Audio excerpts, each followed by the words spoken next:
নমস্কার। এই মুহূর্তে আপনারা দেখছেন আমাদের Bharat exclusive YouTube channel. Paschimbanga সরকারের কোন চালে সুপ্রিম কোর্টে স্থগিত ডিএ মামলা শুনানি জানা গেল। কারণ আজকের এই ভিডিওতে অবশ্যই গুরুত্বপূর্ণ আপডেট নিয়ে হাজির হয়েছে। আজকের এই ভিডিওতে কিন্তু আপনারা অবশ্যই প্রথম থেকে শেষ পর্যন্ত দেখবেন। প্রিয় দর্শক, 4 মাস পরেও বকেয়া মহার্ঘ ভাতা ডিএ মামলা শুনানি হলো না সুপ্রিম কোর্টে। দর্শক, গত সোমবার মামলাটির শুনানি স্থগিত হয়ে যায় সুপ্রিম কোর্টে এবং জানানো হয় যে পরবর্তী শুনানি হবে দর্শক দুর্গা পুজোর পর আগামী ডিসেম্বর মাসে 2016 সাল থেকে। এবং কেন্দ্র হারে বকেয়া মহার্ঘ ভাতা এবং ডিএর যে দাবিতে কলকাতা হাইকোর্টে মামলা করেছিলেন পশ্চিমবঙ্গের সমস্ত রাজ্য সরকারি কর্মচারীদের একাংশ। সেই সময় প্রথম সেটে জয় পেয়েছিল রাজ্য সরকার, কিন্তু তারপর থেকে প্রতিটি ক্ষেত্রে কিন্তু জয় পেয়ে আসছে পশ্চিমবঙ্গের সমস্ত রাজ্য সরকারি কর্মচারীরা। এবং দর্শক, আপনারা এবং সমস্ত রাজ্য সরকারি কর্মচারীরা যারা নিজের দাবিতে বা নিজের হকের দাবিতে কিন্তু আপনারা অবশ্যই কিন্তু লড়াই করে চলেছেন। সেই নিয়ে কিন্তু ডিএ মামলাটি উঠেছিল গত সোমবারে ডিএ মামলা ওঠার সত্ত্বেও সেই স্থগিত। এবং কারণটা কি, কেন সেই স্থগিত রাখা হলো ডিএ মামলার শুনানি, অবশ্যই জানাবো আজকের এই ভিডিওটি। প্রিয় দর্শক, অবশ্যই কিন্তু আজকের এই আপডেটটি প্রথম থেকে শেষ পর্যন্ত দেখবে। সুপ্রিম কোর্টে মামলার অভিযোগ করে সেই রাজ্য সরকার, এদিকে উচ্চ আদালত রাজ্যকে সরকারি কর্মচারীদের কেন্দ্রের যে সমতুল্য 31% হারে ডিএ দেওয়ার যে নির্দেশ দেয়, কিন্তু তাতেই কোনো রকম সম্মতি হয়নি সরকার। তাই সেই রায়কে রীতিমতো চ্যালেঞ্জ করে কিন্তু রিভিউ পিটিশন দাখিল করেছিল রাজ্য সরকার। তা খারিজ করে দেওয়া হয়েছিল কিন্তু আদালতের আদালতের তরফ থেকে আর এই বিরুদ্ধে এবং সেই কিন্তু রাজ্যের বিরুদ্ধে আদালত অবমাননার যে মামলার দায়ের করে এবং ছিল 3টি কিন্তু সেই রাজ্য সরকারি কর্মচারী সংগঠন। হাইকোর্টের নির্দেশকে কিন্তু চ্যালেঞ্জ করে সুপ্রিম কোর্টে যায় রাজ্য সরকার। সেখানে গত 2022 সালে 3 নভেম্বর মামলা দায়ের হয় শীর্ষ আদালতে। প্রথম শুনানি হয়েছিল কিন্তু 2022 সালের 18 নভেম্বর।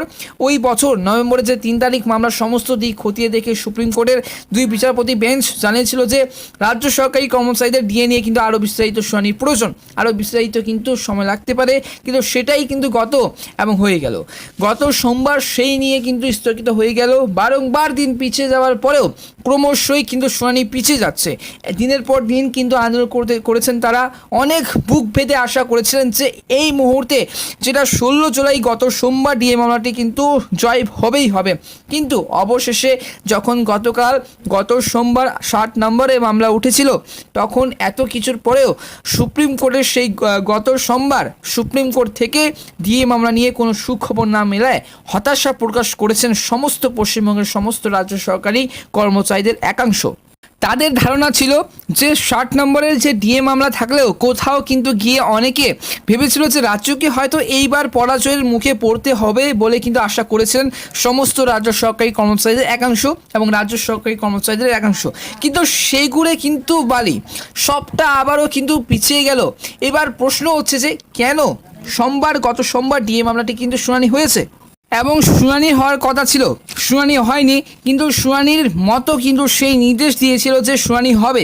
তবে শুনানি না হওয়ার কারণ কি, এবার প্রশ্ন হচ্ছে যে সমস্ত রাজ্য সরকারি কর্মচারীদের বা কর্তৃপক্ষ থেকে এবং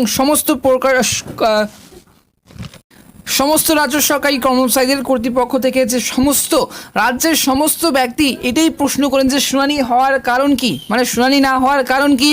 আসলে যখন ডিএ মামলা ওঠে তখন শুনানির জন্য আরও কিন্তু সময় চান রাজ্যে সরকারের যে আইনজীবী অভিষেক মনু সিংভি। তবে এই মুহূর্তে যেটা তিনি সওয়াল করেন যে পশ্চিমবঙ্গের সমস্ত রাজ্য সরকারি কর্মচারীদের বকেয়া ডিএ এবং মামলার শুনানির জন্য কিন্তু আরও সময়ের প্রয়োজন। অন্যদিকে কনফেডারেশন অফ আইনজীবী জানান যে এই যে রাজ্য সরকারি কর্মচারীদের আইনজীবীরা সওয়াল করেন যে দ্রুত যেন ডিএ মামলা নিষ্পত্তি করে দেওয়া হয়। কিন্তু সওয়াল জবাবের পরে বিচারপতি রায় এবং বিচারপতি ভাট্টির ডিভিশন বেঞ্চ জানায় যে পরে একদিন ডিএ মামলার শুনানি হবে। আপাতত সেই নির্দিষ্ট দিন জানানো হয়নি। তবে ডিএ কিন্তু মামলা ফের পিছলো, এটা কিন্তু বলতেই হবে এবং সবাইকে কিন্তু মানতেই হবে যে ডিএ মামলা আবারও কিন্তু পিছলো। এই যে রাজ্য সরকারি কর্মচারীদের বকেয়া মহার্ঘ ভাতা বা ডিএ সংক্রান্ত মামলার শুনানি এবং মামলাটি কিন্তু উঠলেও সেই কিন্তু মাত্র কয়েক মিনিট শুনানির পরেও তা কিন্তু স্থগিত হয়ে যায়। নতুন শুনানির তারিখ এখনও কিন্তু জানায়নি শীর্ষ আদালত। তবে 2022 সালের যে ডিসেম্বর মাসের পরে যে সুপ্রিম কোর্টে রাজ্য সরকারি কর্মচারীদের বা কর্মীদের বকেয়া মহার্ঘ ভাতা নিয়েছে মামলার কার্যত কোনো শুনানি হয়নি। এবং সুপ্রিম কোর্টের বিচারপতি ঋষিকেশ রায় এবং বিচারপতি SBN ভাট্টি ডিভিশন বেঞ্চে এবং মামলাটি কিন্তু উঠে। তবে এই মুহূর্তে যারা আমাদের এই চ্যানেলে যদি নতুন হয়ে থাকে অবশ্যই চ্যানেলটিকে সাবস্ক্রাইব করে কিন্তু পাশের বেল আইকনটা অবশ্যই ক্লিক করে রাখবে। তবে এই মুহূর্তে জানা যাচ্ছে যে সুপ্রিম কোর্টের রাজ্য সরকারি কর্মচারীদের বকেয়া মহার্ঘ ভাতা নিয়ে কিন্তু মামলার কার্যত কোনো শুনানি হয়নি এবং সুপ্রিম কোর্টের বিচারপতি ঋষিকেশ রায় এবং বিচারপতি SBN ভাট্টি ডিভিশন বেঞ্চে কিন্তু মামলাটি উঠে। 2022 সালের মে মাসে কিন্তু কলকাতা হাইকোর্টের রাজ্য সরকারি কর্মচারীদের বকেয়া দিয়ে মিটিয়ে দেওয়ার নির্দেশ কিন্তু দেওয়ার তাকে চ্যালেঞ্জ কিন্তু সেই জানিয়ে রাজ্য সরকারি কর্মচারীদের বা সুপ্রিম কোর্টে মামলা করেছিল। রাজ্যের বক্তব্য ছিল এই হারে বা ওই হারে কেন্দ্র হারে দিয়ে যে দিতে হলে কোষাগারে বিপুল আর্থিক কিন্তু বোঝা চাপ পড়বে। কেন্দ্রের কর্মীরা এখন কিন্তু 50% হারে ডিএ পাচ্ছেন, সেই কিন্তু পশ্চিমবঙ্গের সমস্ত রাজ্য সরকারি কর্মচারীরা কিন্তু দাবি করেছেন যে সমস্ত বকেয়া ডিএ সহ এবং সমস্ত কেন্দ্র হারে ডিএ দাবিতে কিন্তু তারা অনড় রয়েছেন এবং সেই নিয়ে কিন্তু আন্দোলন করছেন। দিনের পর দিন তারা কিন্তু আন্দোলন করছেন, 424তম দিন ধরে আন্দোলন করছেন তারা আজও পর্যন্ত।